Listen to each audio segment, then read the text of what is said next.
Last Pint Productions presents the New Way podcast. The New Way contains adult content and is recorded in advance.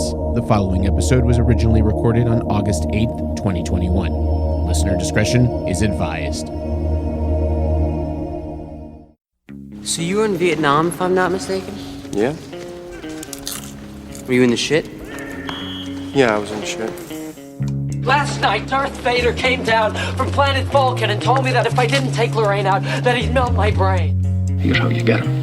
He pulls a knife, you pull a gun. He sends one of yours to the hospital, you send one of his to the morgue. We came, we saw, we kicked its ass. Everybody wants to be naked and famous. Everybody wants to be just like me, I'm naked. Will you help teach me about this? What is it? A new way?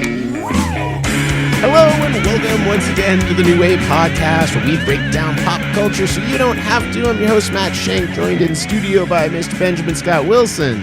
Oh, hello. And coming through the airwaves across from Los Angeles, Mr. Nicholas Santa Croce. We do encourage you to break down pop culture at your own pace. If it means not listening to us occasionally, that's fine too, right, Matt? No, we are the professionals. Oh. And if they don't listen, if they don't use us, they are going to hurt themselves, Nick. And that's why we disclaimer every episode. Fair enough. Don't try this at home. It's dangerous. Ben was almost killed by a panther on our quest to break down pop culture once. It is a dangerous job. There's a story there. There is a story there. There's always a story there. It's still one of my favorite episodes. It was a real panther. It was a panther. It was a beast of some sort in there. I'm sorry, I'm lost. I do not know what you're talking about. Do you not? Panther? No. If I don't know, surely you don't remember the panther that got loose in the studio? You don't remember the panther got loose in the studio? Now you. I have no reason to remember that. This is true. Of all the people to remember it, it would be you and me, Nick. I was just going to say, if I don't remember, then our listeners, our 5 listeners, certainly do not. But you mean when you say panther, you mean when Ben got a little extra energy, mold around the studio like a wild cat. I got it. Sure, I remember now. Yeah, that's what happened. I highly recommend. I believe that episode was our double feature of Road to Perdition and the Untouchables. The Untouchables. Yeah. I recommend the long listen. That was the Untouchable Panther. The moment that gets me in that episode every time, and this was before I even laid in the magic afterwards, was Nick going, "There's that panther again." Does it keep getting in here? So I do want to talk about a couple of things before we get into our topic. One is something that Nick mentioned to me last week, and whoa. Oh. I mentioned that in confidence. Matt. Oh, you don't want to talk about that rash? I don't want to talk about the rash right now. Okay, I'm sorry. Well, talk about the other thing I told you. We'll talk about the other thing is so there's a new theme park offering of the Star Wars variety, which is the Star Wars Cruiser, and it is an immersive 2-night hotel LARPing fantasy for Star Wars fans, and there's a lot of shit involved, including like I've done kind of a deep dive on this back when they first announced it, and we still don't even really know what like the experiential elements of this even entail. I will tell you one of them that's kind of amazing. Once you check into this idea that you are getting on a Star Cruiser, right? They do not let you see Greater Orlando again. So you are actually in your hotel. You go out downstairs into a garage where you get into another transportation device, which is a bus that will be traveling around Orlando, but it's got blocked off windows so that there's like a projection playing while you're on a bus driving through like iDrive, and then you can murder and fuck Jedis without any moral repercussions. Yeah, no, and then they dump you in Galaxy's Edge, and like you're do you back do them in that Florida. order? You murder them and then fuck them? It's Star Wars, man. You pick a black robe or a white robe, and you stick to that moral choice. Well, that's before they shrink you down. So at the beginning of this conversation, I was so lost. I was like, "Wait, is this like a?" So this is a Galaxy's Edge. So this is actually a real thing. It is a hotel. There's a reason we're going to talk about this, because there's a part of this where it goes haywire. There is this hotel. It's almost like being on a cruise, but you're on a Star Cruiser, and you have like there's bars in the hotel. There's no windows. All the windows look like space and planets. And it's all inclusive in the way that a cruise is, but you're not on a boat or a real cruiser. No, you are in Orlando, Florida. But I can't stress that enough. That at one point your Star Cruiser dumps you out on a planet that is so fucking hot, and you have to wear a mask because we can't control this fucking alien virus. And you were reminded very quickly that you spent, and here's the part we want to talk about, Ben. If you go for just 2 people for your 2 nights, you are looking at $4,800. If you and your wife want to take your 2 girls, Ben, to do 2 adults and two kids, that'll cost you $6,000. I've never been so happy that my kids aren't Star Wars fans. I mean, think about you could take the kids to Europe for like a week and a half. I mean, that's the problem with this. I might have more interest in doing this than even traveling somewhere in the world I've never been. I might have more interest to do this, but the money just doesn't make sense for me. And then you see the pictures of the accommodations, and listen, they're real cool. They're real cool, but they're not $4,800 for 2 nights. Cool. I will tell you what it mostly reminded me of, and this made me laugh really hard over the weekend, is the honest trailer for Star Trek: The Next Generation, where they describe the Enterprise as part spaceship, part Hotel Marriott Convention Center. Oh no! There is that's strangely accurate. There's a definite feel, like especially where they show like the bar on the ship, and there's like, and you can see outside. And I'm like, where's Whoopi Goldberg? The Enterprise is totally an Embassy Suites. yeah, it's exactly like it is. There are parts of it that seem so cool, and parts of it that seem so ridiculous, and then this price tag on top of it to make it such an elitist thing to be able to do. But Nick, you said the same thing. My brother and I were talking about who's this aimed towards? Yeah. Well, and that's the thing. Like someone like my brother and me would absolutely drop more money than we would normally spend to do something like this. But you mentioned like, yeah, for $5,000 collectively, I can fly in like a nice class airplane to Europe. And I can go have a trip there for the same amount of money as going to Orlando to sit on a spaceship. I mean, who knows? If you showed up to Skywalker Ranch and handed George Lucas $8,000, he might let you hang out for a little bit. He loves money. But like he'll let you give Jar Jar a handy for $7,000. You can touch the original Millennium Falcon. I mean, he won't be able to give you any overpriced blue milk at the Lucas bar. And you get to wear one of his flannels, but only for 10 minutes. Just 10 minutes, and then it must come off. Listen, 10 minutes is enough to get that Lucas stank all over me. Trust me. Yeah. That's all I need. You cannot wash that off. You collect just a couple of gray beard hairs in there. You hope they're beard hairs, but you know that probably one of them isn't. Yeah. It would be like trying to wash off American graffiti. Oh my god! Like that? That was because graffiti's hard to clean off. You know? Yeah, that was pretty good. Get a pressure washer. I'm very curious to see how this thing progresses and changes in price and who's actually going to go. But here's the thing, though. The Ben, like, they haven't. To be fair, they have not like gone out and really explained the experiential part that I alluded to. Apparently, like, Chewbacca is there and will like grab you, and like we'll go on a mission. Oh, let me finish. Wait a minute. I mean, boy, now we know what we're really paying for. Okay, yeah. Fuck. No. $6,000, I'm sorry. not enough. I'm sorry. I should have clarified. It's not handy. It's a Harry. Listen, I'm sorry. I should have clarified. If you want Chewbacca to grab you, it's an extra $1,000. Yeah, that is the $7,000 bonus package. Yeah. The but like package. The characters, it's like a Star Wars dinner theater cruise where people are in. I'm not selling it very well, but like, imagine if you are with your kids. Oh God! Imagine if this price point was reasonable. And like you could go and have what's a fun reason, weekend. But what's reasonable for that? Like I mean, for an all-inclusive an all-in experience. I don't believe everything is also all-inclusive. I think you're still paying for meals and drinks on there too. That's fucked up, man. No. I believe drinks and meals are provided. If you want booze, you got to pay for it. Well, yeah, but that's not. Hey, listen, Ben Wilson just tuned out of the podcast. I was just saying. I believe parts of it are all-inclusive. All-inclusive, you say?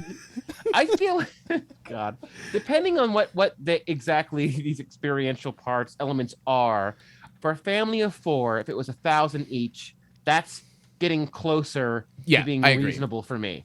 But it really does feel like a classic, Disney milking, and I feel like they could. I'm so sorry, Nick. You just walking into these. Jesus Christ! Classic Disney milking is they're not allowed to do that anymore. Fair enough. I'm going to be real careful with my word choice from here on out. But like, unless you pay extra for Chewbacca for the milking. But Ben, like seriously, imagine if your girls are into Star Wars, okay, and you're there, and a character in full costume, in full character, is like, "You guys got to help us. We got to get to the other side of this cruiser and stop this thing." And like, you go on an adventure with them for an hour, like. That sounds so much fun as a full-fledged, adult. Well, on the brink of 40, I would love to do that. So here's the thing: is we already experienced that with Harry Potter because we go to Universal with the girl. We're going there next weekend, and the girls have that legit, like, really, like, intense experience about like they bought wands and having the ability to go around the park and like do stuff and do magic in the park. I mean, like that joy is palpable. Right, but your money didn't go towards a creator who doesn't recognize trans people as people. Well, all right, let's. I think the comparison though would be like, imagine if you had 2 nights in Hogwarts, like you actually stayed in the castle and you did like that.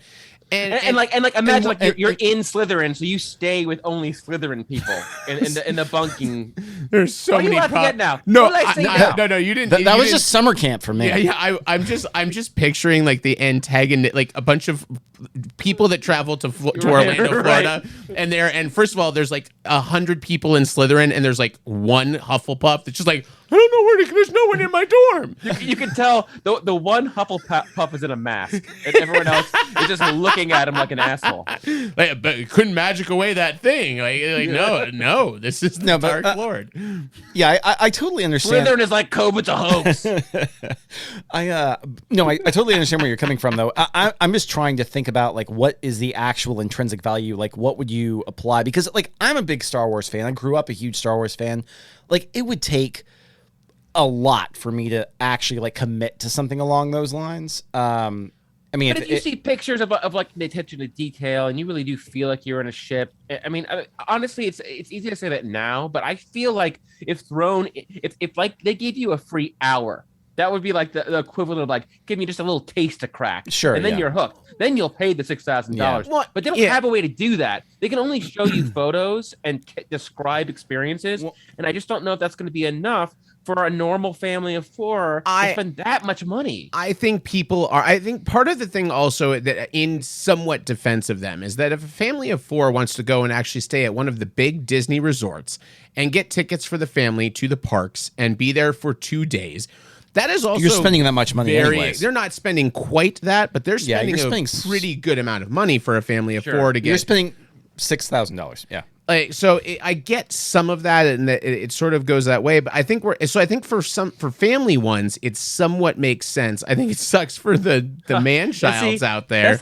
That's not a bad point, because when you think about it, it's like owning a car or a house. A lot of hidden costs. Yes. To going to Disneyland.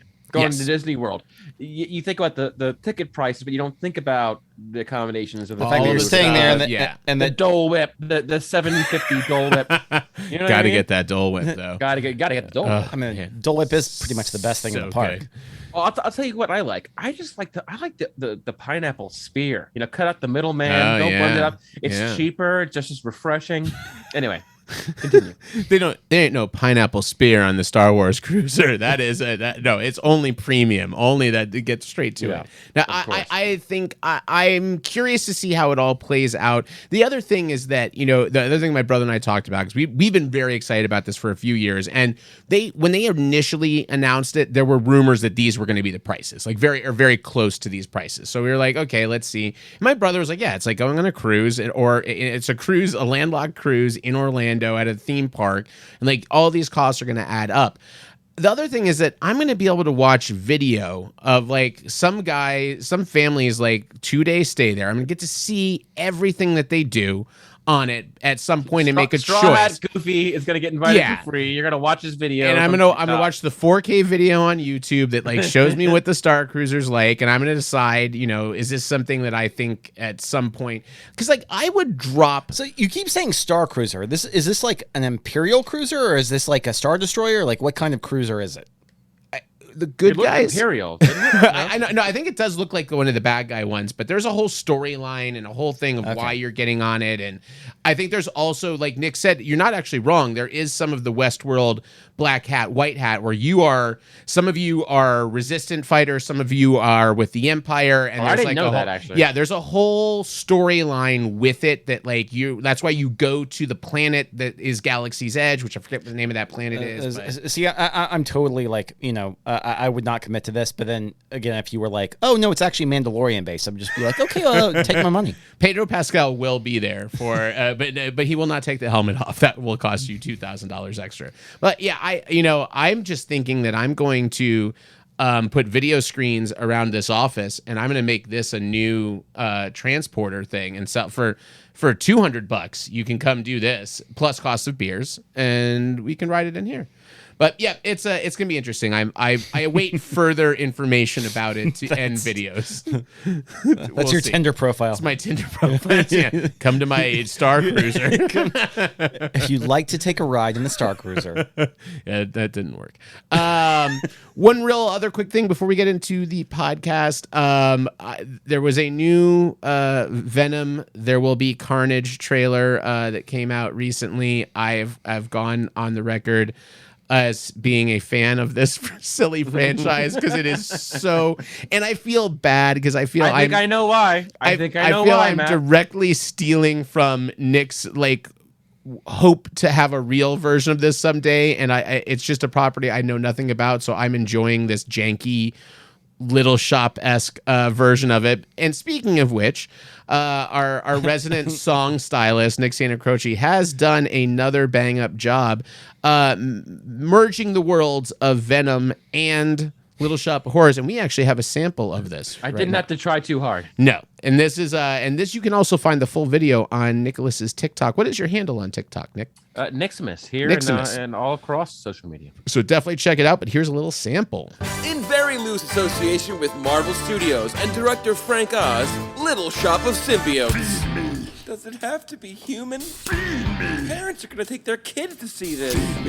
Is this MCU canon? You need me, Eddie, since I came down from space. Or Sesame Street, maybe? Come on, let's do it. You need me, Eddie.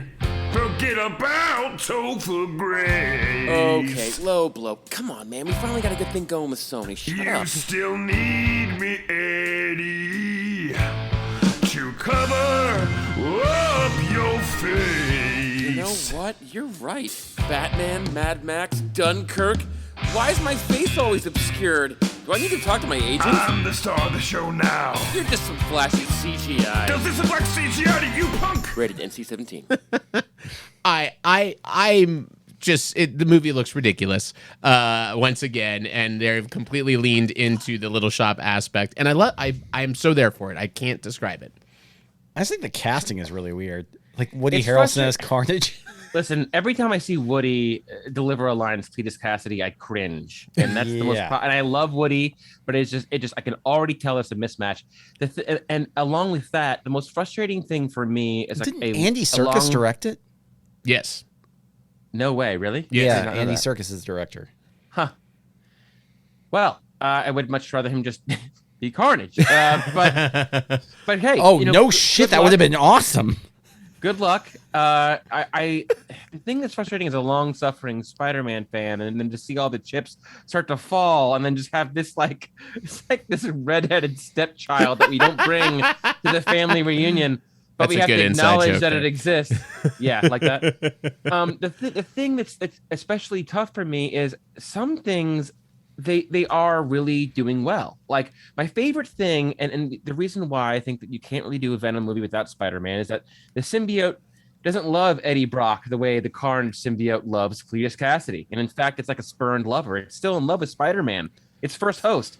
It knows it's the more powerful being. It wishes that it was accepted by Peter Parker. And when it was cast off, it hated him forever for it. But deep down inside, literally, that symbiote's still in love with Peter Parker. And I Spider-Man, I love that element. It's why Venom kind of looks like the Spider-Man costume. It's all because it was spurned by Spider-Man and is secretly still wishes it could get back together with it and checks up on it like you're stalking your ex on Facebook.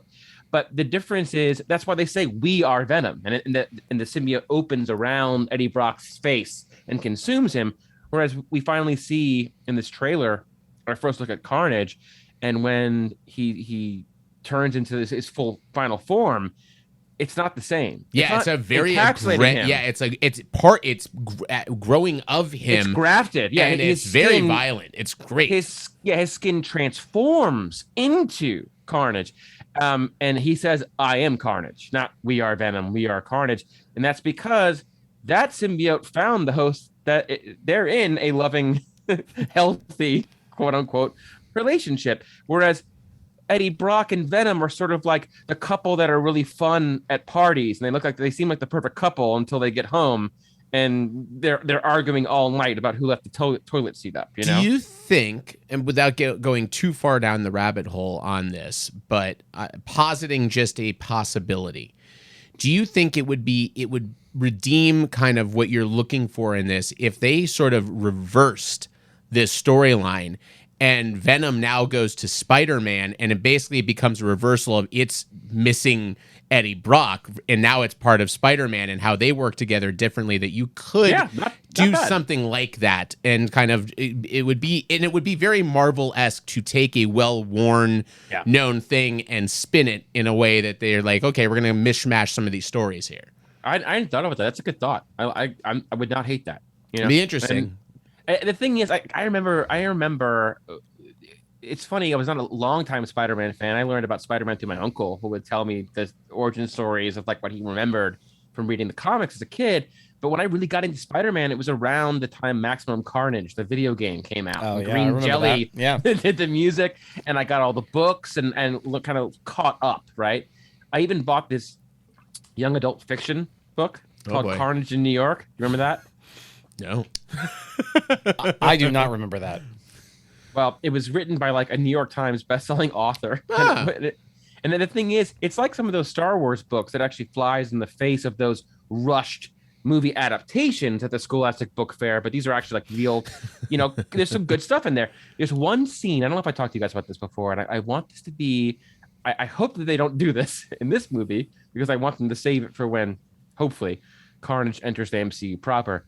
But the first couple chapters are like Peter Parker, everything's great, going great with Mary Jane, everything's great in his life, and then you find out that the Carnage symbiote has reemerged. Cletus Cassidy has escaped from maximum security prison, and now he's out on the loose in New York. And Spider-Man is like, oh, fuck. And there's like 5 chapters to set this up and how dangerous he is and what this means to Spider-Man, and how it's upending his life. And then by chapter 5, I think it's like, bam, it opens up at this classy dinner party on this sky rise in New York. And all of a sudden, you see this cast of characters that we've not been introduced yet, out of the blue. It's sort of like the Lost episode, the Twilight Zone Lost episode, where they feature Nikki and a whole Paolo. new cast of characters. Yeah, or like Mythic Quest. All of a sudden, they just throw you, feet hit the ground running. But this nerd who got invited to this high society party, and he's not fitting in, and he desperately wants to, but he's too nervous to talk to anybody. And right when he gives up hope about fitting in, he's going to leave. This beautiful woman shows up, introduces herself to him, and he's smitten. And to his surprise, he starts to get somewhere. They start to really bond. He's having a great time. He can't believe, after a lifetime of futility with women and never making friends, something's finally going right. And they're about ready to leave the party, and Carnage swoops in, kills everyone in the party. And the next chapter is, so Spider-Man is looking for Carnage, and it just picks back up out of nowhere. This slice of life, like this guy finally had his life on track. Carnage comes in, kills everybody for the fun of it, and leaves, and has no impact on the rest of the story. That always stuck with me as a kid, and that's what Carnage is that maybe the Joker isn't. The Joker kind of thrives on chaos, whereas Carnage gets off on random, senseless murder. Yeah. It's why he's so dangerous. He's not going to give Spider-Man the opportunity, like the Joker, like save Rachel or save the bus. He's just got to kill them all in front of him and just like see what happens. And to see Tom Holland's Spider-Man react to that, it would break him. Like that villain would break him. There's a lot of humanity still in Venom, and there's still a lot of humanity left in Eddie Brock. He can reason with that symbiote. This one he cannot. And to me, that affects someone like Spider-Man way more than someone like Eddie Brock, and that's what we're missing, I think. Gotcha. But, well, we see. We will see where they go with this, and see how they eventually merge it, if they do at all, into the MCU proper. And Carnage was always my favorite. Cletus Cassidy, like the deep dive in the character. There's a lot to be done there, and I just I don't know. Yeah. I don't know, man. Well, speaking, It was poorly cast. Speaking of random senseless, Tom Hardy is great though. I want to go on record. That's a great Eddie Brock casting. He's also. I also really like his Venom. Play it the way I'd make him. I like it because he mumbles through almost everything else, but he's actually crystal clear as Venom. Oddly enough, it's the weirdest thing. It's for human. That's good enough for me. I mean, listen. I will see where they go with this. I'm very curious. But speaking like a turd in the wind. Speaking of random senseless murder, moving into our topic for the podcast tonight, we are going to be doing a spotlight on a filmmaker named James Gunn. We're going to teach you all about him, but we're also going to review. You've heard of him. Perhaps you may have heard of him on the podcast. We are also going to do our review of the recently released Suicide Squad. You can watch it for free on HBO Max if you have a subscription, or in the theater. And if you have not seen it, I would probably stop listening in a little bit as we get into some of the specifics of the movie. But I think before we actually get into the review, because Ben and I had a very similar kind of realization at the end of it. I kind of want to go through Gunn's history a little bit, because I feel one of his earliest things. Do you want to start with the child rape jokes or before that? This is pre-child rape jokes. Okay, but we will get into that. And by the way, if like directing a hit DC movie was his penance for tasteless Twitter jokes, I feel like he was punished an appropriate amount. Touche. Listen, as somebody who like started off with Troma, which, did you catch the Lloyd Kaufman cameo? By the way, no, I didn't. He's in a party scene, but he started his career there as a provocateur comedian, and of course we talk about this in our cancel culture episodes. I feel like Gunn, the situation and the circumstances were very specific. I feel like he was forced to truly reckon with some of the things he did in his past. And he didn't have the benefit of like Bo Burnham getting to do it on his own in a hit special, but he did. He had to answer for it. He had to. He I think took it to heart and moved on. Ultimately, nobody was hurt. And we don't know that he's like assaulted anyone. It was just a bunch of tasteless jokes. And if that is all that he's guilty of, I feel like, being banished to DC was a really like a breath of fresh air for him. It was a chance for him to really like spread his wings. Yeah, and I want to make what he wanted to make. I want to get into the Disney thing with that as well on here. But you mentioned the part that is most interesting to me is one of the first jobs that James Gunn had as he was getting into Hollywood, but he was previously worked kind of as a musician. And oddly enough, I didn't know this until I was kind of researching him. He wrote and performed music for both the Scooby-Doo movies, all of the music for Tromeo and Juliet, and I forget what for movie 43, which no one likes to talk about, and I love. But is that the meaning of life, or no? Movie 43 is it's the vignette movie. The vignette movie that very bad, ruined a lot of people. But what I think is really interesting is, so there's a studio called Troma Entertainment. For those of you who don't know, their biggest, most mainstream-ish or most known hit is the Toxic Avenger. But Which is featured in the film Suicide Squad as well, somewhere. Yes, there's all kinds of Easter eggs on stuff in there. But what's really interesting, Troma is kind of like, it was this B movie, C movie studio that did these very kind of gory, practical effects, low budget, kind of off kilter. Lots of gore. Yeah, lots of gore. Not necessarily the greatest scripts you've seen, but a lot of just kind of interesting things going on there. And he cut his teeth there. And you see a lot of that in his first official directing gig, which is Slither. But I would say Suicide Squad is the biggest budget Troma movie that has ever been made. Like it is a Troma movie. Like there's no way I can get around that. That was my first thought finishing it. Friend of the podcast, Frank McGrath, yes, mentioned that this was the closest thing to a Venture Brothers movie. And I gotta side a little less like, because Troma would have a lot of like tasteless sex scenes and gore that wasn't substantiated, whereas sure, I feel like every time you see those things in this movie, it was elevated.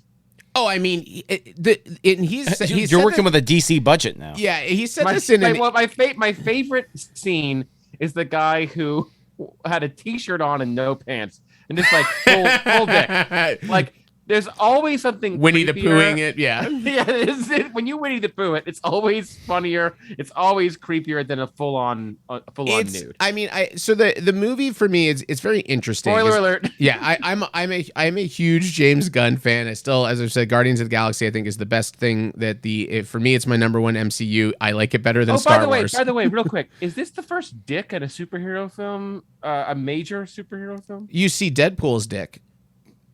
When he's growing his dick because he does the leg uncrossing Basic Instinct thing. You see baby genitalia. Yeah, that's right. Wow, baby. Wow. You see baby. This is the first adult man penis. Wait a minute. Is that really what? Am I just not remembering the Deadpool child penis? When he in that movie? He's growing his legs back. Because he's being. But, but you say it's not a child. No. It's a normal sized dick. No, okay. No, it's he's got the little baby legs, the part where and he's got he uncrosses his legs, and he's got the little baby dick. Yeah, I remember what you're talking about. It didn't really dawn on me just how fucked up that joke is until now. Yeah, it's pretty fucking crazy, that movie. All right, well I take it back. Not the first dick. No, in this movie, this the first adult dick?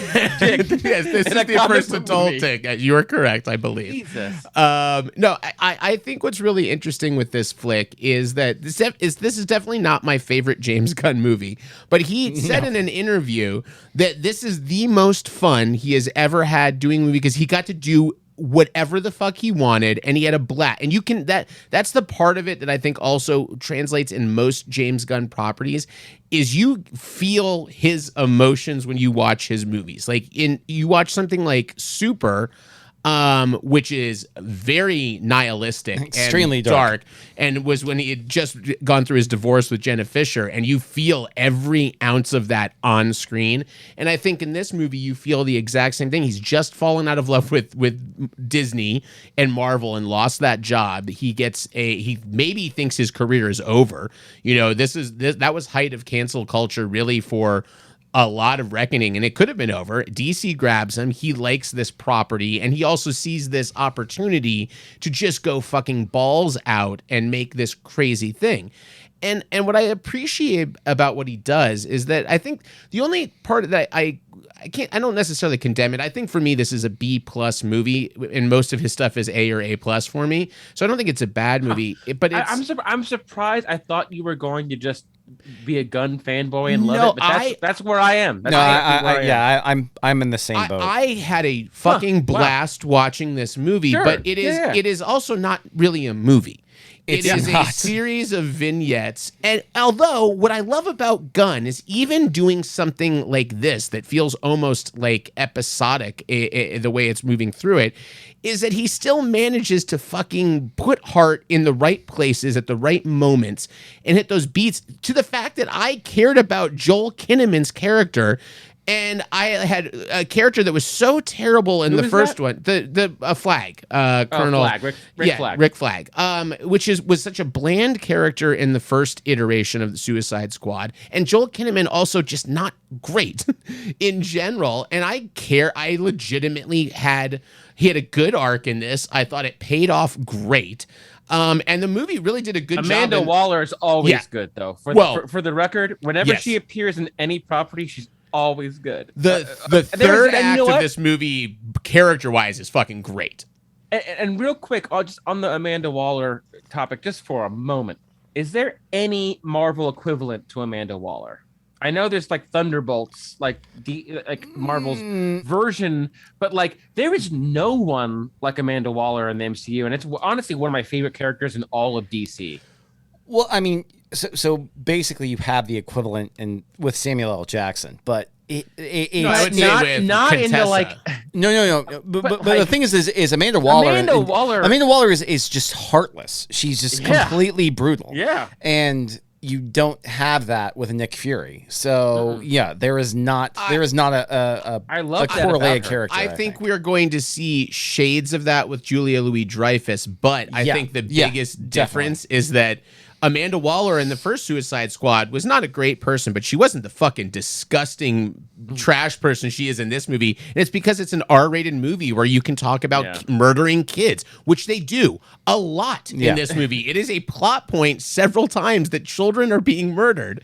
You can't do that in the MCU. Don't see it happening, but you can't get away with that in the MCU, and it's not handled with kid gloves in this either. It's not like a throwaway gag where there are a lot of senseless violence gags in it just for fun.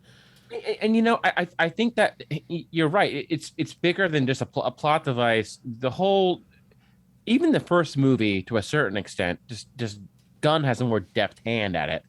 But he's asking you, what is good and what is bad, what is evil and what isn't, what is your perception of good, what is your perception of evil, and what's the reality, right? Behind the scenes, America is Captain America, but is that really who we are? With the children, that is Gunn's line. Ironically enough, children is the line, and that is when Harley Quinn, who for a moment you think maybe found the love of her life, and immediately murders him after murdering children is a red flag. It's so funny. Honestly, that was the best scene in the movie to me. And that is really kind of being able to, it's an instant insertion of humanity for despicable, horrible characters.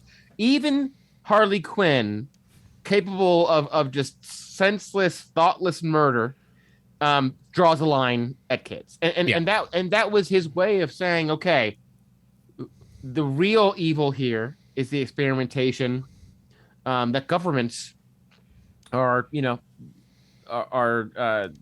leveraging on their own people. Well, and he said that a lot of a huge part of what this movie is for him, it was a 70s war movie, which you can see a ton of. I mean, the first act of it feels like Saving Private Ryan in a way. Well, no, it felt like Platoon to me. It felt like a Vietnam movie to me. With hints of Tropic Thunder.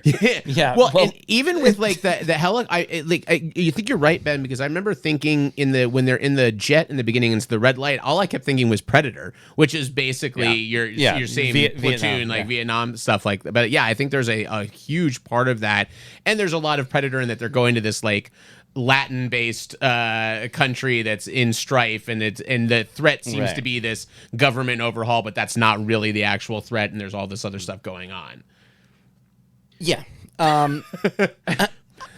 So to rewind it just a little bit. So James Gunn is now a very successful director. I want to talk a little bit about his like formative stuff a little bit more. Yeah. Because I think that most of us, Slither was probably the introduction to James Gunn for all of us, right? I mean, You think so? If I mean, if we're going to obviously talk about you his, did his writing side, I did see the Scooby-Doo movies and Dawn of the Dead, which he wrote before he did Slither. So that is technically my introduction to Gunn. Same. And I mean, in high school, Tromeo and Juliet was big and like a certain crowd, right? And I pretended to see that for years, and still haven't seen it. But I gotta agree with Matt. Well, I mean, Guardians was the big. I mean, that was. Who is this guy? I don't think that I even knew that he wrote the remake of Zack Snyder's Dawn of the Dead until you told me like years ago. Which so is I was so just good, like, by the way, and it's still excellent. I think Zack Snyder's best film. because it's not all Zack Snyder's film. Well, no, I mean, he didn't. Write everything either. But it is interesting, and it wasn't even a Snyder dig. Like what? No. I'm just calm. It's okay. It's all right. Everyone, calm down. I like Zack Snyder as a person. I mean, he's a nice guy. We've talked about him many times on the podcast. I think Ben. I don't know if this is necessarily where you're going with this, but I felt all kinds of fingerprints from Gunn's previous stuff, including things like there was a Scooby-Doo element to some of the jokes and the gags in this, and a lot of Slither's kind of tone and creature stuff. And I think when Gunn says this is the most fun, because like this is his culmination. It's not his best film, but it is the most James Gunn thing there is. Big sandbox that he got to play in, and they were just like, do what you want to do. I mean, the opening shot is Michael Rooker, so I was like, well, they obviously let James Gunn do whatever the fuck he wants to because he wants to put Michael Rooker in. I also thought it was funny starting off with Rooker. It's sort of like, this is Gunn doing DC. We're gonna wean you in. We're gonna like basically use Guardians of the Galaxy to like wean you into Gunn's DC work. Well, and Ben and I were talking about so his initial casting choice for Peacemaker, that's played by John Cena, was Dave Bautista, and you can see a lot of that. And we were talking about it because Dave Bautista chose instead to do Zack Snyder's Army of the Dead. And we were I was conflicted because I'm like, okay, well that was a bad choice, but then I also thought I think Bautista has more range than to just play basically Drax again, but as like Captain America Drax. And I think Ben and I had said that Cena is a one-trick pony, but he does that one trick very well, and he does it great in this movie. And there are a couple of line readings he has in this that are fucking funny as hell. To me, it's like if you're going through your casting tree, you know, it's like, do you want Channing Tatum? Yes. Do you want him to be more jacked? And the tree goes to Cena. Like right. I thought you were gonna put him in what's his name, the boomerang guy, that actor, Jai Courtney. I would say that Channing Tatum is the Jai Courtney is the jacked Channing Tatum. I was very happy. I was very happy that Jai Courtney died so quickly. Yeah, there are a lot of people that get offed very quickly. There are two, and it's funny because there are two gags I think you see coming a mile away, which is kind of like this squad is going to get done, and it is a great gag, even though you kind of get her done. You kind of see it coming. Is the murdering of the rebels. Like the peacekeeping rebels that are the ones that are like retaliating against the government, and they kill this whole team and then find out that they've just murdered all of these innocent people that are just like on the right side of the war-torn country, which it made me laugh, but like you knew that was coming. Like you're watching the scene, it's like these are not the bad guys. You know what one of my biggest pet peeves are? When you see a movie and you don't see something coming, and then you talk with someone who then says, "Oh yeah, I saw it coming a mile away." Well, good for you. Oh, good for you. I just saw these people that didn't look like soldiers. Do you have the Christian Bale? I've got it somewhere here. I know what you're saying. Can we get a little crackhead? Just for fun? There we go. He saw it. Wait, crackhead, did you know that was coming? Yeah. You know. Crack Kid did not see it coming. Wait, okay? Ben, did you see it coming? Okay, well, Ben says no one could know. So I think we're about 50-50 split here. That some people saw it coming, some people soundboard didn't. mastery we've been There it missing. is. It's tough. It's tough to remember to go to the soundboard, but yeah. Hey, listen, loyal listeners, I know you've written in, hundreds of you have written in with requests for Matt to Hundreds. finally utilize the soundboard like he used to, and I just want you to know that's why he's the master. He'll break it out when you least expect it. Anywho, yeah, I mean, Like a Chopin sonata. for Gunn's early stuff, I mean, I will say the first time, and I think I maybe saw Slither after I saw Super. I saw Slither in the theater. I still remember I dragged Christy to that movie. So you're saying Super was your first introduction to James Gunn, Matt? As far as things he directed, not things that he wrote, Super was the first thing I'd heard about Slither and everyone had talked really highly, and I hadn't gotten around to watching it. And then I remember getting Super, and I watched it with my brother and Ches.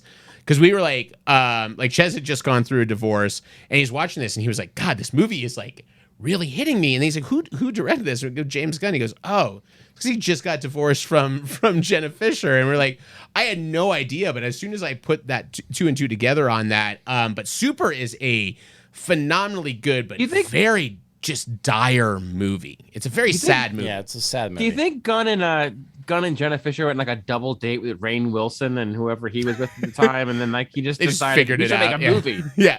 Well, I do remember that it was a thing that she, as they were divorcing and he was developing that movie, she recommended Rainn Wilson for that to audition for him. And why not? And why yeah, not? exactly. And he and Ellen Page are great. And I mean, Fillion has maybe my favorite James Gunn Fillion role is in that as the Bible superhero. But yeah, it is a. I'm still holding out hope that he might be Adam Warlock in Guardians 3. I never know, man. They're still keep not even throwing- shooting that yet. I forget what the name of the character even is. Maybe you know, but there's like a Marvel character that's sort of like the Johnny Cage from Mortal Kombat in the Marvel universe, who's a superhero at night, but like during the day, he's like an actual A-list movie star. No. And people were, I forgot the name of this fucking character, but doesn't. Wonder Man. Yeah, the guy who, because he's in the Wonder Man? He's in one of the Marvel movies on posters. Yes, correct. Yes. It was an Easter egg. Yes. But a lot of people were throwing, I think it is Wonder Man, but maybe I'm wrong. But a lot of people were saying that'd be perfect for Fillion. Yeah. But honestly, you could throw Fillion in. Well, and it is Fillion on the posters. Yeah. What movie was that, Matt? I'm even trying remember? to. I don't think it was Guardians 2. No, I think it was Guardians 2. Maybe. I mean, it would make sense. It would be a Gunn movie, but Yeah, I think it was Guardians 2. But we're gonna see Adam Warlock in 3, right? Like it's all. I assume that I believe that is the general villain or whatever. Oh, that was right. Yeah, thanks, Ben. All right, Ben just somehow almost mooned us on and still doing it right now, right in front of me, is on my giant screen. I can't. Listeners, I don't know how to accurately describe what's happening here. Screenshot it. Oh, there it is. So Matt has a great setup for us. You can't see this because we're no longer uploading our podcast to YouTube. I have 3 cameras. I got one on Matt at the control deck, and I got one wide shot of Ben. So I get to see it's a him wide shot. He throws his toes up in the camera. I see his feet the whole time. Yeah, there was a And then lot of just feet now- at the beginning of the podcast. I'm not going to lie, it was throwing me off. And getting back into his seat here, I at a half moon. I was he bent conservatively right over. Conservatively, 75% of Ben's ass was in the camera, And lens it was for me. the entire his butt was right up in that camera. Or I that realized camera what was right happening up as in his soon as butt. I walked in. I heard you guys laughing. I was just like, "Oh shit! Oh, I'm right in front of the man. camera." I forgot. Did I do that? You knew what you were doing, you son of a bitch. Yeah, I think Gunn is really fascinating because you can see all the things he jumps to, and there are moments in this movie also that are very reminiscent of the Belko experiment, which Nick and I went and saw on our double date, our double feature of Belko and the Beast. I was just telling someone about Belko and the Beast. Like watching an Emma Watson vehicle followed immediately afterwards with Belko by a violent Belko and the Beast. Yeah, Belko and the Beast is still the best double feature ever. But best named double feature for sure. It's really interesting. So he as far as directing goes, and there was also a stint he did a show for Comedy Central that was called PG Porn. That was a great concept. Was the idea of doing porn without the sex and like just playing it as real things, and it is actually pretty funny. You can look it up. I think most of it is on YouTube at this point, but you have and we didn't talk about the specials, which he was heavily involved with but didn't direct or great fully Scott right, but great Scott Band, also a really good movie. But he has directed a very small number of movies, and it is kind of amazing that he wound up in Guardians with Guardians of the Galaxy as that property and delivered what he did, because it's not necessarily the same as a lot of the other things that he's done. He does the kind of this creature feature stuff, then he's got kind of this dark satire, and then you get to Guardians, which is both movies are just very hopeful films. I mean, it seemed like a pretty big swing for Marvel to take a chance on Gunn at that time, and I mean, like now it seems, oh yeah, of course, but it was a pretty big risk. I mean, thinking and about not only that, with a property that no one gave a fuck about. And there had only been 6 Marvel movies to that point. I mean, it was dubious at best to think that like a talking raccoon and a tree were going to captivate audiences, even if you got Andy from Parks and Rec to be in. Well, and I've got to say, one thing that I think Gunn does better than anyone, other than maybe we could say kind of Circus and Peter Jackson, but Gunn does does amazing work with characters that are not there, and finding the right voice and right movement. And I never feel like I'm watching Jar Jar in any way. I feel like when I watch Rocket Raccoon and Groot and in this movie you've got King Shark, like it goes very quickly out of my head that I'm watching something that doesn't exist, in general. Know what? And this is the thing that's really works for Guardians, and the reason why it was immediately accepted is he didn't take too much time grounding it. And this is not an original thought. This is all over TikTok. It's all over the internet. Everyone seems to really love the fact that James Gunn makes you care about all these ridiculous characters without feeling the need to ground them all in reality, without feeling the need to show us all their origin story or over-explain Polka Dot Man or Starro, and you could, wait, we've got to talk about Polka Dot Man, because this is, and I know this has been, Nick was very excited for this character, and I cannot believe how phenomenally well they pulled off and you're in this movie where every character you're meeting is crazier and sillier than the one before it, and then you get to this character who unfurls throughout the movie in unexpected ways. I was blown away. That is my favorite part. My favorite thing in this movie definitely the best part is of the movie. Polka Dot Man going through it. It's amazing. The running joke that his mother somehow fucks him up, and he only sees his mother and his enemies. And when they cut to his POV, a literal like it looks like every viral video you've watched where a Karen is asked to see the manager in context. One of the funniest, most random jokes in film that I could think of. My only problem with Polka Dot Man is that he's very powerful in this movie. Like, powers are very good and underutilized. Like, that's my only gripe, is that they made him more formidable than he did. Yeah. I mean, and it's also just a very sad, the story is sad. He's got this fucking virus that's like going to eat him alive if he doesn't expel polka dots twice a day, like clockwork, and just seeing his mom. I was just fascinated. I wanted to watch more of that character. Listen, Matt. I mean, could you blame him? The vaccine for the space true. polka dot thing was rushed. You don't know what's in it. You don't know what's in it. It blew me away. I love that. But yeah, and I think also it's also interesting to watch Gunn's take on Harley Quinn, who we've now watched in several movies, and I think that's kind of part where I want to. I think that's what I was actually interested in exploring, because I thought that of David Ayer, like regardless of what you think of him as a filmmaker, I think that he did a really good job of kind of establishing the Harley Quinn character. For sure. It was well cast, and she not just well cast, literally the best decision that DC has made in 20 years. Course.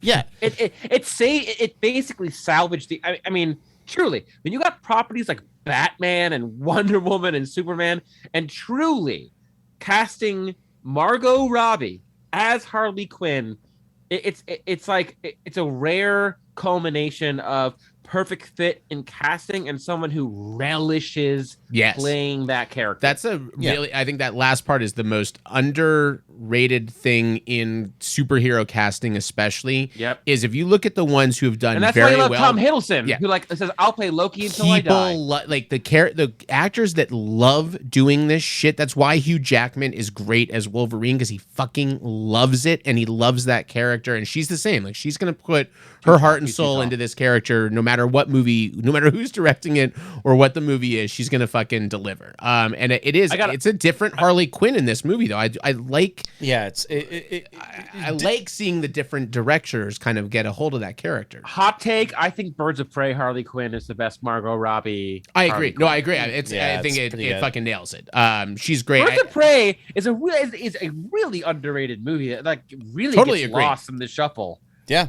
Ewan McGregor, I think, is the best villain in a DC comic. He is so much fun. He is so fun in that movie. He's the best DC villain of this century, in my opinion. And I will say he's having fun, like, very clearly enjoying the fuck out of playing this ridiculous, role in there. But I also like that Gunn took the flower motif from that movie in her one big fight scene in this and kind of carried that over. So we have a little bit of continuity following that. And he didn't dress her as like a slutty cosplay girl either.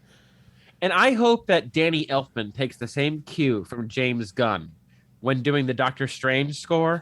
I hope that he respects the harpsichord. The harpsichord, yeah. I hope he brings. I know it wasn't his score, and I know he's probably protective. And also, real quick, I'm sorry I'm going off tangent. When it always comes back to Danny Elfman, but he posted 4 pictures of him and Sam Raimi from past years recently, back to back, and it made me so happy because he had so many interviews about how, like, he didn't even know his friend Sam anymore, and like they weren't speaking terms after Spidey 2, and now they're back together, and like he's posting all these. It makes my heart sing. But yeah, I hope the fact that they survived Oz the Great and Powerful that's really the true test of friendship, because not a lot of things survived that movie. Spidey 2 and then Oz. I mean, listen, I'm just happy that they're back together. Well, Oz was their reunion. That was what brought them back together. My God. And it was not good. No, it wasn't. I think I really liked her handling of it. I thought she was, there was not a lot of, I thought they did a good job of balancing the characters. Another thing that Gunn does well, and that I felt that there were a lot of different focuses, but I liked it. And I also loved how he used that timing aspect to almost cover up what happens in a lot of movies where you're cross-cutting between things. Is he didn't want to do that, because there were moments, I remember at the end of it, I was like, where the fuck did Idris Elba go? Like, I'm like, I don't understand what happened. And then you cut to this other story that's happening concurrently to what you just watched, which I really enjoyed, that to get around the, like, we're going to cut from scene A, and then we're back to the B story, and then we're back to A story, and then C story. Do you remember what my biggest gripe on Guardians 2? Do you remember? That they weren't together? Yeah. My biggest gripe is that he split them up, and in theory, that seems like a good device, to build stakes. But they're no longer Guardians of the Galaxy because they're all separate. Yeah, and it just took too long to get them back together. But clearly, Gunn likes that motif of splitting up the team. When you look at Harley Quinn is away from the rest of the team for so long, and then even like the initial team with Javelin and Boomerang Man and Weasel, Flula, even DJ Flula, they're all separated at that point too from the other team. After the reveal, but he does it better here because he gets, first off, you get Team A with Javelin and Harley and everything, and then that's the red herring. They all get killed instantly, and you find out the reveal is Team B is on the other side of the island, and that's going to be the main cast of characters that we're actually going to be invested in and watch. But Harley's still separated. Sure. The time that it takes to get her back in, to me, felt right. It felt better than Guardians 2, which was just waiting the whole movie for them to finally get back together with Quill. And that was honestly, it wasn't a story device that worked for me. The whole time I was like, all right, let's go. Let's get them back together. They're the Guardians of the Galaxy. Why are they separated the entire fucking movie? And it's interesting because I think there are a lot of different reasons when you're doing that in a story to do it, and sometimes it works sometimes it doesn't, sometimes it works for you and it doesn't work for me, or vice versa. And in Guardians 2 is a movie that like I revisit every so often because it was another one of those that you're coming off of Guardians 1, which I consider to be an A+ movie, and Guardians 2 is probably an A-, and it's really only because I'm comparing it against Guardians 1.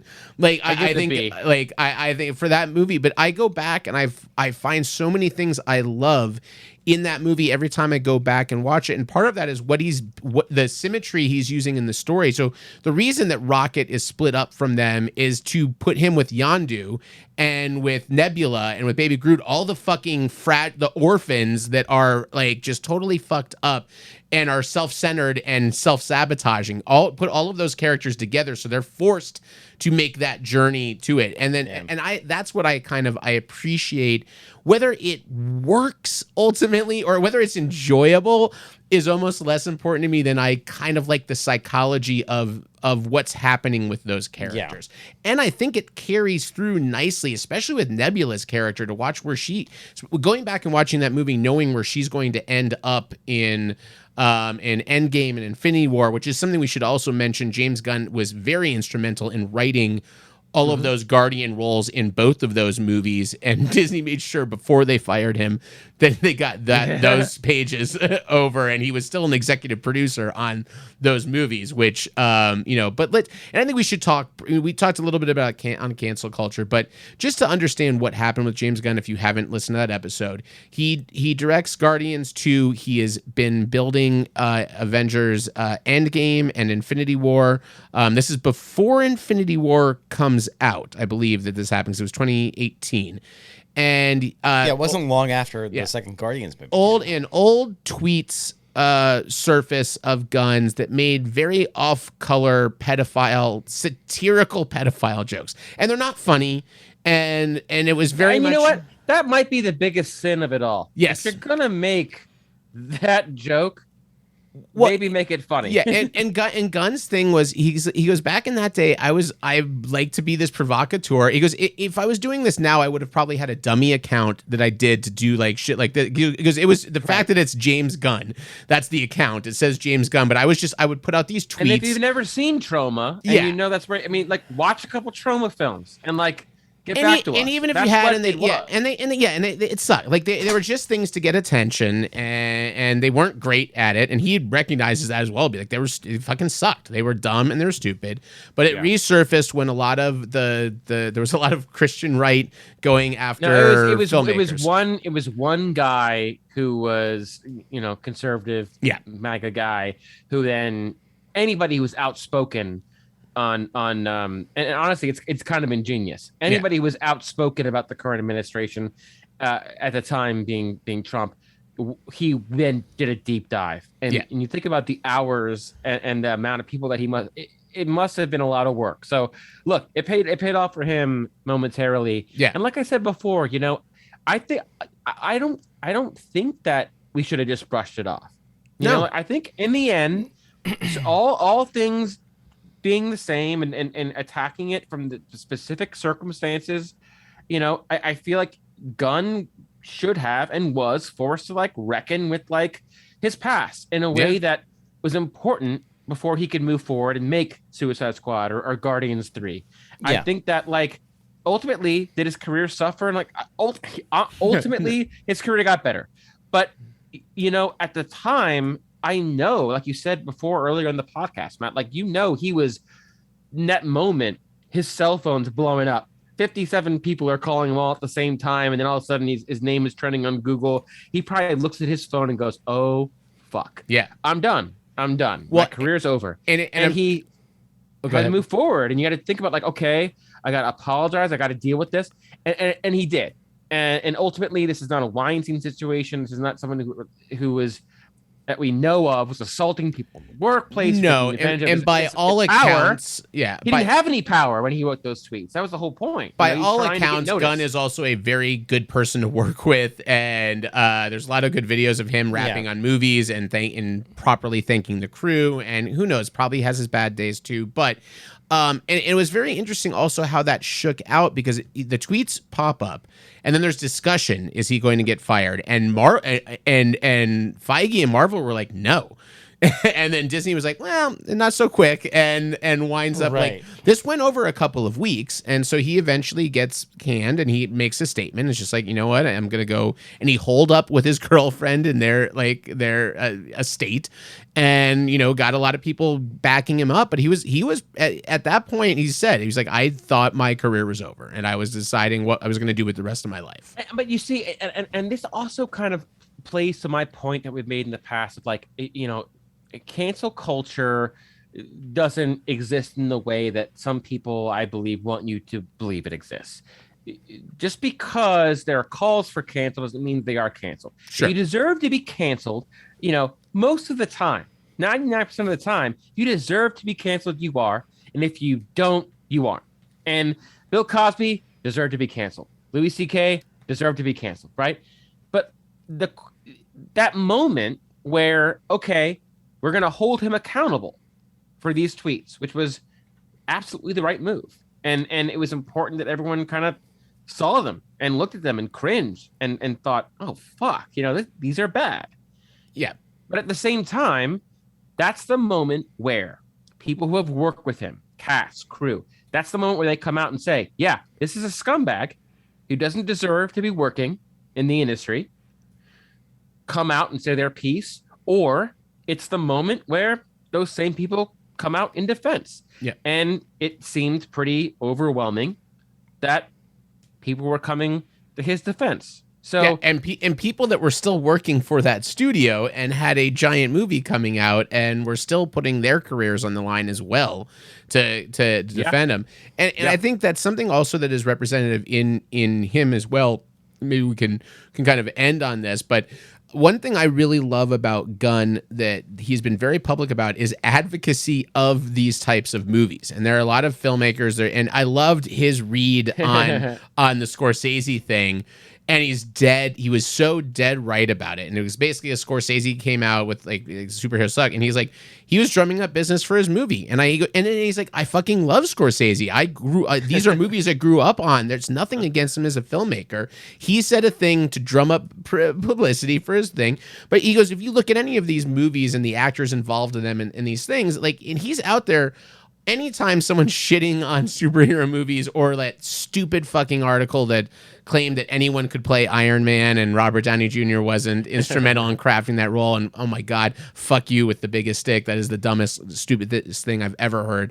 But he is always out there talking about them and talking about them from a good place. Fuck you with the biggest stick would be a good thing if you're. Right? Stick, not a dick. It was a stick. So they're pointy and they hurt. Oh, okay. Not a dick. Those are great. You said dick. Sorry. And John Cena will eat all of them off the ground, and that's super important. But yeah, I would say, and it's funny. We probably made Suicide Squad maybe not sound as it is a super fun movie. I would recommend anyone to watch it if you like these things. There are. Mom, a lot if of you're good listening, jokes. Mom, you can skip Suicide Squad. You won't like it. It's a fun movie. Yes. Oh yeah. I loved it. It's totally fun. But I do want more Flula. I was very bummed at how quickly he went out. To be fair, I knew he was going to die soon. I was pretty sure he and Pete like, Davidson and many people I was like, were dying. I was like Pete Davidson, the Weasel, and Flula are totally gonna die. Weasel is the so Weasel good. absolutely killed me. And like my other thing I want to get to is we mentioned King Shark it's alarmingly low amount of times. The motif of the thing that killed me was like literally anytime it cut to Weasel at any point, and whenever King Shark was like adjusting his shorts. Yes, there was like, a lot of picking up of the shorts, which is great. Every time it cut to him, his shorts weren't up all the way. It was like Ben Wilson getting into his chair. God damn it! And it cracked me up. The runners, and this is the thing: you're never not gonna have a good time in a James Gunn movie, but you're gonna like it or you're not. But you're never not gonna have fun, and you're never not gonna feel the heart, and you're never not gonna feel the intent. And you're either on the same page or you aren't. But you can't deny that the guy knows how to develop characters, make you care about them, and make the ridiculous seem, maybe plausible, not as ridiculous. And he always makes the movie he wanted to make. And I think that's also an awesome thing. And it's like not about what's going to sell the most tickets or what everyone's going to like. It's just like he did this thing and this is what he thinks is funny or interesting or fun to look at. And he like his favorite shot in the movie is King Shark tearing that guy in half, which has like the sun behind it. And then I was reading about that as well. Like we're in the theater waiting for the post credits. I was going through the trivia. That was shot practically. That was a dummy being ripped in half with a CGI shark behind it. And that's a choice from a director that is really interesting to me, to be like, I need something real and tangible in this shot, even though the rest of it's going to be completely done in CGI. That's James great. Gunn pushing that lamp. Absolutely. Yeah, you should definitely watch it, especially if you've got HBO Max. What are you fucking doing? Just go watch it. Or unless you're watching The White Lotus, which is, we'll save that for next podcast, but holy fuck is that show amazing. Yeah, it's great. We will, I think that'll wrap it up for us. We love you, James Gunn. If you ever want to come to the show, we'll try to squeeze you in. But we have a lot of other people that are interested in coming on. Like Joe Latrulio. Yeah, I'll talk to you about that in a bit, Nick. But we will... Jolo? Working on something. We will be back with another episode. If you go behind my back and secure one of the wet hot people, well, just wait. I got a crew here. Wow. I'm gonna let you. I'll let you in on something. So that's What something for you folks out there. You have no idea what we're talking about, or possibly who we're talking about. Yeah. But I'm gonna go text David Wayne. See what he's up to. God damn it! All right. Well, thank you so much for listening, and we'll talk to you next time. Cheers.